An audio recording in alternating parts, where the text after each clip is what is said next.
Welcome to my channel. अभी हम एक क्वेश्चन देखने वाले हैं जिसमें है classify the triangles according to its sides and angles.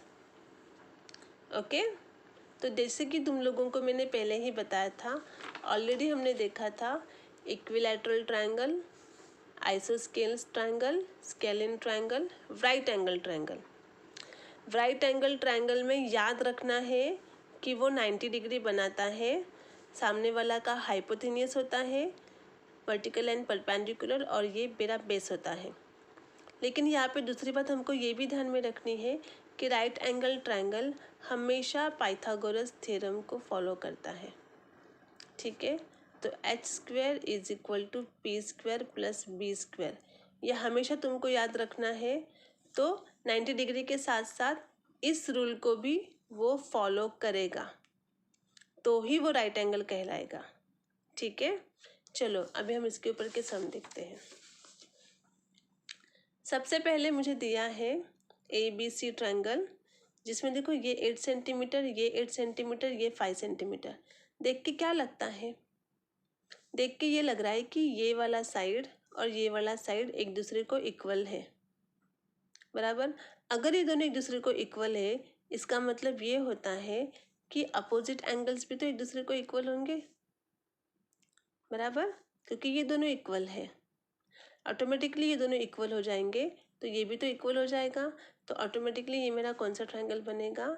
Isosceles triangle. ठीक है, ना अभी दूसरे वाले में देखो। ठीक है, तुमको याद रखना है, हाँ, ट्रायंगल को देखने के बाद उसकी प्रॉपर्टीज को याद रखना है, नहीं तो वो वीडियो को तुम 10 बार देखो, वो ट्रायंगल की प्रैक्टिस करो। सेकंड में आओ। अभी यहाँ पे देखो, अभी यहाँ पे क्या है, ये 7 सेंटीमीटर है, ये 7 सेंटीमीटर है, इसका मतलब ये इसको इक्वल है। इसका मतलब ये होगा कि ये वाला इसको इक्वल होगा, अपोजिट ना। मैंने पहले ही कहा था ट्रायंगल कैसे भी घुमा फिरा के देंगे, तुमको कंफ्यूज नहीं होना है। तुमको बस ये देखना है कि अगर दो साइड एक दूसरे को इक्वल है, तो इसका मतलब ये भी इक्वल हो जाएगा और ये भी हो जाएगा मेरा आइसोस्केलेंस।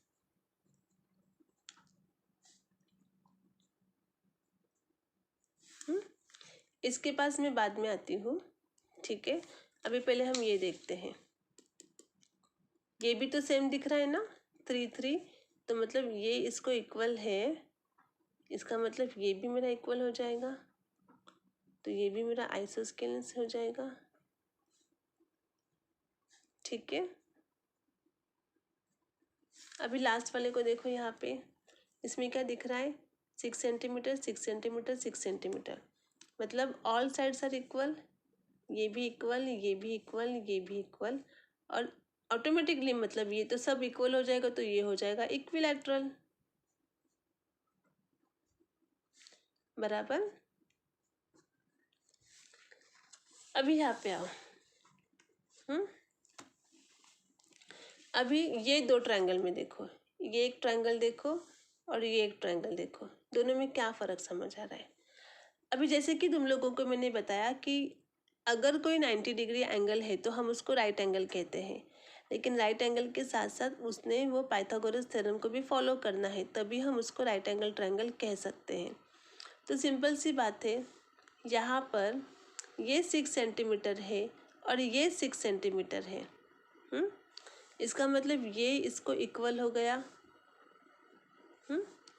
तो क्या हो जाएगा? ऑटोमेटिकली ये वाला भी इसको इक्वल हो जाएगा, करेक्ट। तो ये हो जाएगा मेरा आइसोस्केलेन ट्रायंगल।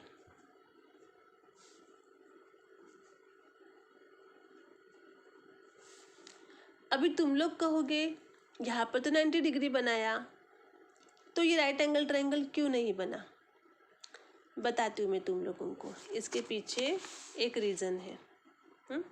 अभी सबसे पहले हम देखेंगे ये ट्रायंगल जो है, इसको हम अभी पाइथागोरस थ्योरम से सॉल्व करने की कोशिश करेंगे।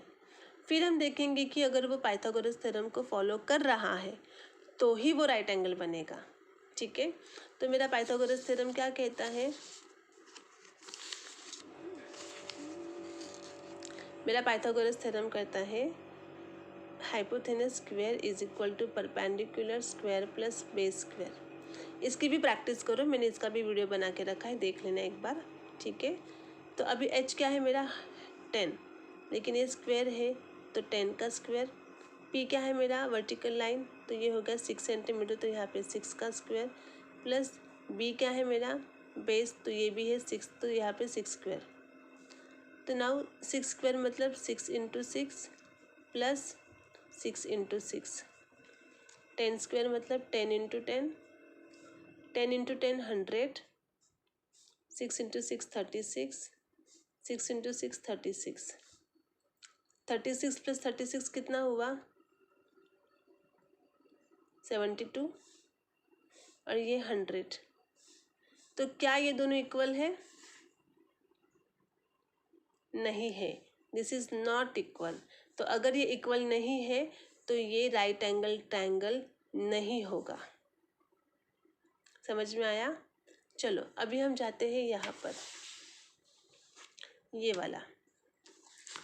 अभी यहाँ पे मैं देख रही हूँ कि ये 10 सेंटीमीटर है, ये 8 सेंटीमीटर है, ये 6 सेंटीमीटर है, मतलब कोई भी साइड इक्वल नहीं है।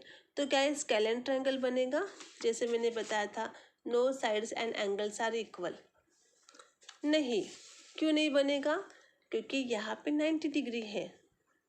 तो अगर 90 डिग्री आ रहा है और अलग अलग डायमेंशन हमको दिख रहे हैं साइड्स के, तो हम इसको पाइथागोरस थ्योरम से पहले सॉल्व करेंगे, ठीक है। तो चलो मैं यहाँ पे इसको करती हूँ अभी। सिमिलरली मैं यहाँ पे लिखती हूँ H square P square plus B square. H कितना है मेरा हाइपोथेनियस से ये वाला, तो ये है मेरा 10, तो स्क्वायर है इसके लिए 10 स्क्वायर। पी कितना है मेरा वर्टिकल लाइन 8 है, तो यहाँ पे 8 स्क्वायर।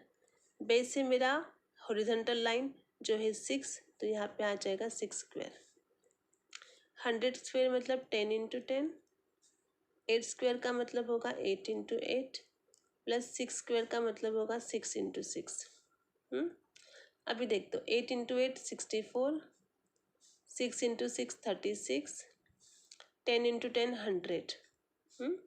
अब इन दोनों को ऐड करो, 6 प्लस 4 10, 1 कैरी, 6 प्लस 4 10, और यहाँ पर भी 10। देखो ये दोनों आ गए इक्वल। तो अगर ये यहाँ पे इक्वल आ रहा है, ठीक है ना, तो इसका मतलब क्या है, ये राइट एंगल ट्रायंगल है।